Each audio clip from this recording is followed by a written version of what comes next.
Hi, I'm Sean Coates, the City of Bozeman Utilities Director, and today I'm going to be talking about a livable Bozeman for all, as well as the Ward Initiative.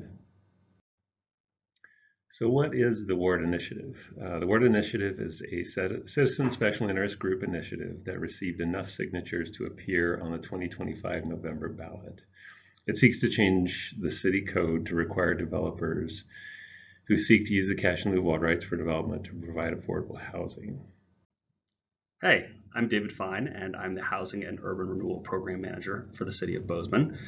Our office has been working on affordable housing for the past 4 years, and we've really been trying to work on the financial gap that exists in so many of these projects. So, for many projects without millions of dollars of public subsidy, we can't make those projects affordable. And so our office works on the gap financing, bringing public resources as well as sometimes private philanthropic resources to bear on getting more affordable housing in the city of Bozeman.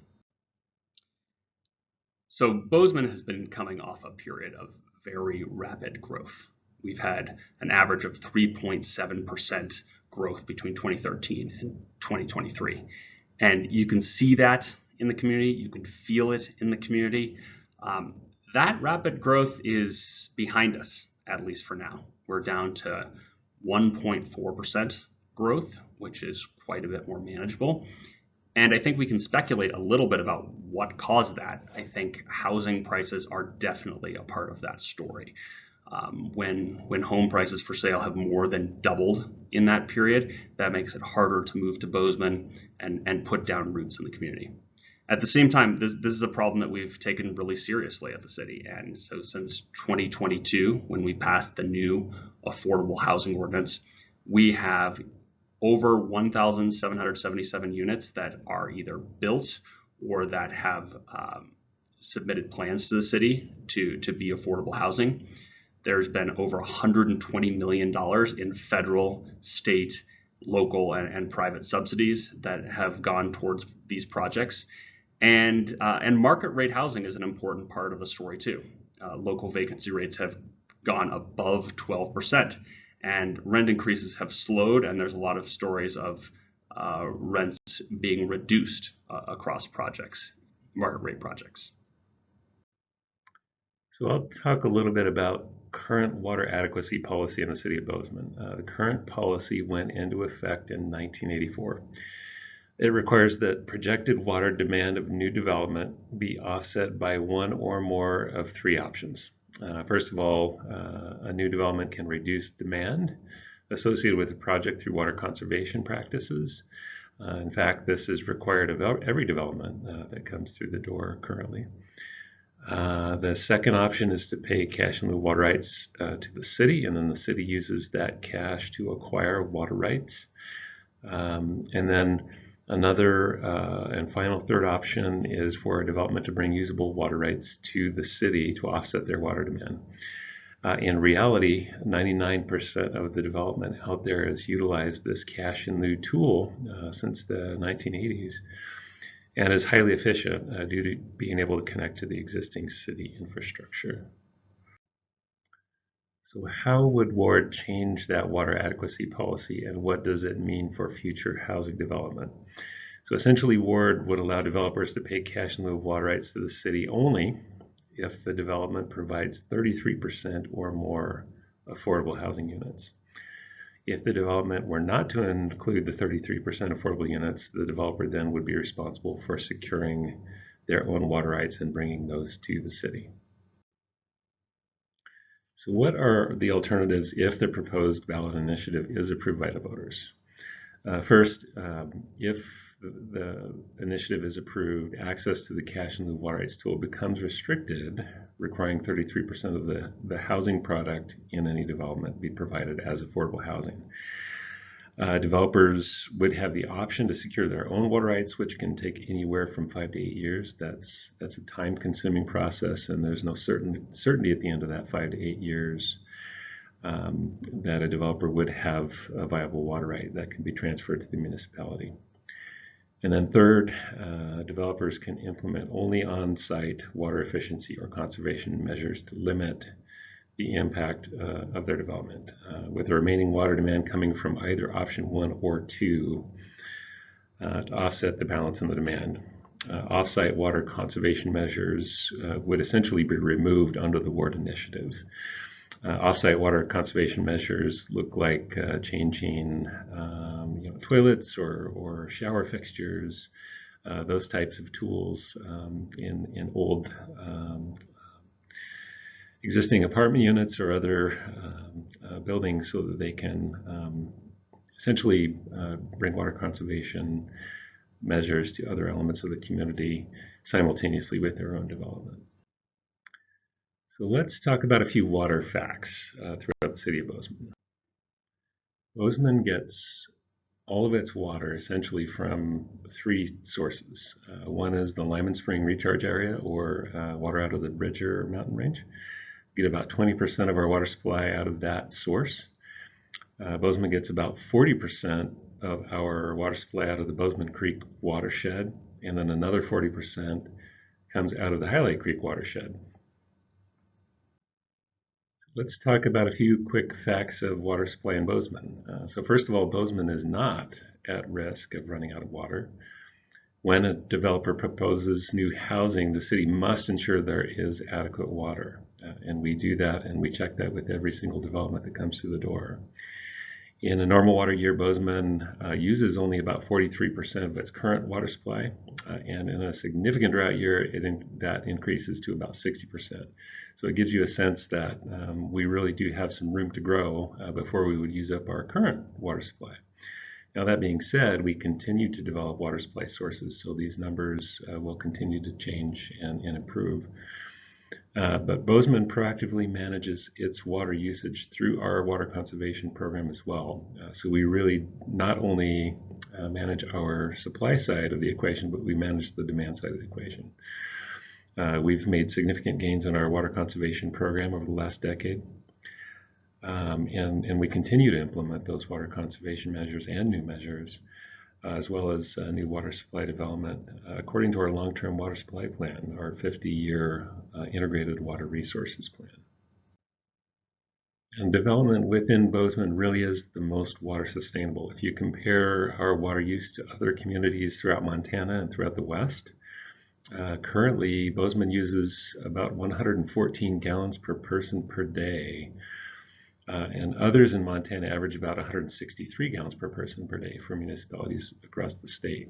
And if we compare Bozeman's water use to other municipalities across the West that have water conservation programs, Boulder, Denver, and Bend use 133 to 157 gallons per person per day on average throughout the year. So it tells you we're doing a pretty good job with our water conservation program.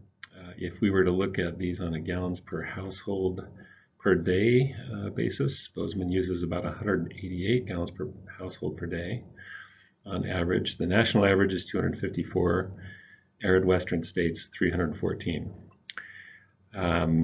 We really do have the experts to efficiently develop water supply, water rights, as well as develop conservation to stay out in front of the development demands. And the documents that you see here on this slide are our master planning documents that really help us do that efficiently. I get the question about affordable housing a lot. Affordable for who? What does affordability mean? And, in the housing world, a lot of this comes from the U.S. Department of Housing and Urban Development, or HUD. But we talk a lot about area median income. And every year, HUD sets the area median income for the city of Bozeman. And right now in Bozeman, it's about $120,000 is the area median income for a 4-person household. When we talk about affordability, we talk about it as a percentage of that area median income, the pre-tax income that's necessary to purchase or rent housing. So HUD defines affordability as 1/3 of your pre-tax area median income for whatever percentage of that area median income that you're at. So for projects that are below, around 80% of the area median income, those typically require subsidies. because it costs more to build the housing than can be covered by the rent or the sales price at these lower area median incomes. Affordable housing is expensive to build, and the costs that drive that housing unaffordability are the cost of land, labor, materials, and lending. So with interest rates being higher, with land costs coming up in Bozeman, oftentimes without there even being any developer profit, projects in Bozeman are unaffordable to build at the rents or sales prices that are necessary to make them affordable. And one thing you'll notice in that list is there's no water. Right now, the price of water is not one of the things that's driving housing unaffordability in Bozeman. So what is a feasible amount of affordability without some sort of outside subsidy? Well, when we did the affordable housing ordinance, we showed that for rentals, developers could only designate 5% of their units as affordable at 60% AMI, and that really anything beyond that doesn't pencil out. And again, even when thinking about that 5%, the developers could only get to 5% affordable for rentals if they took the density bonuses that are in our affordable housing ordinance. So without that extra density and without any other sorts of financial subsidy, they could only get to 5% affordability. And that's a sizable gap between that 5% affordability that our third-party consultant showed and the 33% that's being required by the Water Adequacy for Residential Development ballot initiative. So how do we do this? Well, the city's working with public and private and nonprofit partners to make affordable housing a reality, to find that extra subsidy, to use code incentives as well as financial incentives to get affordable housing done. But this isn't a solution that just requires affordable housing. Market rate housing is a really important part of this picture. And if we think about the run-up in prices that we saw over the past decade, a lot of that price pressure was caused by a lack of housing supply, coupled with a lot of demand for Bozeman, a lot of interest in moving to Bozeman during that period. And so continuing to keep up with housing demand on the market rate side while also building long-term deed-restricted affordable housing is part of how we get to a more balanced housing market. It really does take a lot of people working together to make our housing market function better. How is WARD going to impact the housing market? Well, the initiative requires that 33% of new housing units and new developments must be affordable housing to have access to the city's cash in lieu of water rights. We think, as housing professionals, that this could have a serious limiting influence on housing supply. Why? I talked a little bit earlier about that analysis we did for the affordable housing ordinance, and that we, even with using density bonuses but no other forms of private or public subsidy, that we could only get to 5% affordability in projects.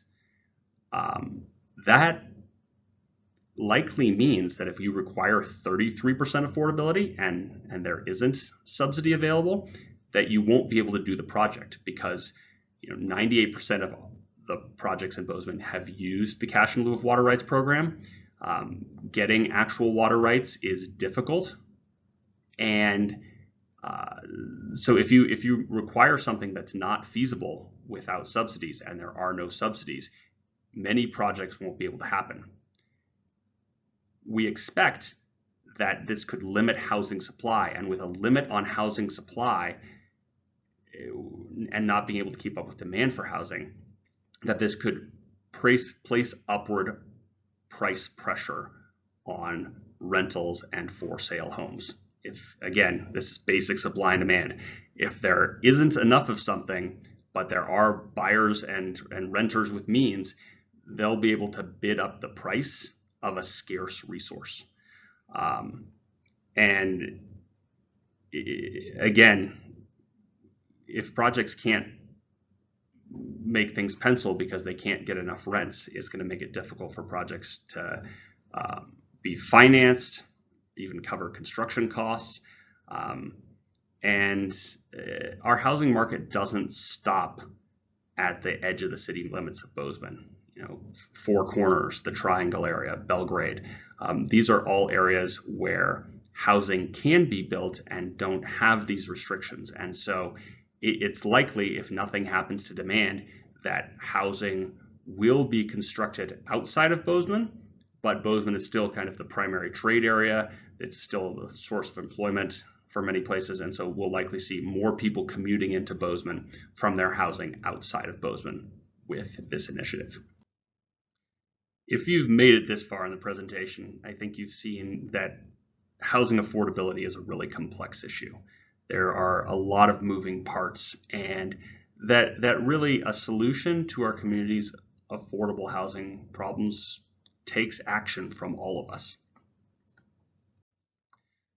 Housing affordability really requires all of us working together to come up with effective solutions. It requires partnerships, some of the things like we did with the Community Housing Impact Fund, where private folks helped come up with that gap filling subsidy. It requires planning together, working on perhaps a new community housing action plan and integrated water resources plan so that we can think about how housing and water work together in a more comprehensive way moving forward. So the elections are coming up on November 4th, and water adequacy for residential development will be on the ballot. This is an entirely mail ballot election. Those ballots will be mailed by October 17th. And when you get that ballot, you need to return it by mail or drop it off at an official election drop-off location. If you aren't sure about your voter registration status, residents can check their registration status by visiting voterportal.mt.gov. When you think about the ward initiative on your ballot, there are 3 facts we'd like you to consider.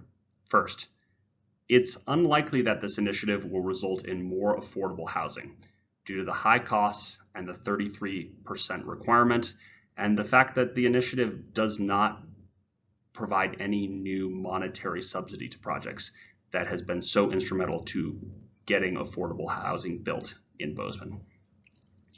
The second thing to consider is that at this time, Bozeman's not at risk of running out of water. We proactively plan our water supply and emphasize water conservation to ensure current and future residents have access to water.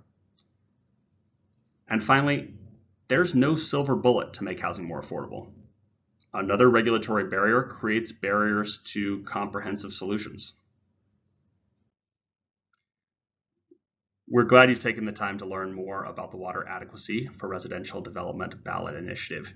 If you have more questions, we have additional information on our website at engage.bozeman.net/ward, and you can also ask your questions directly there using the Q&A feature.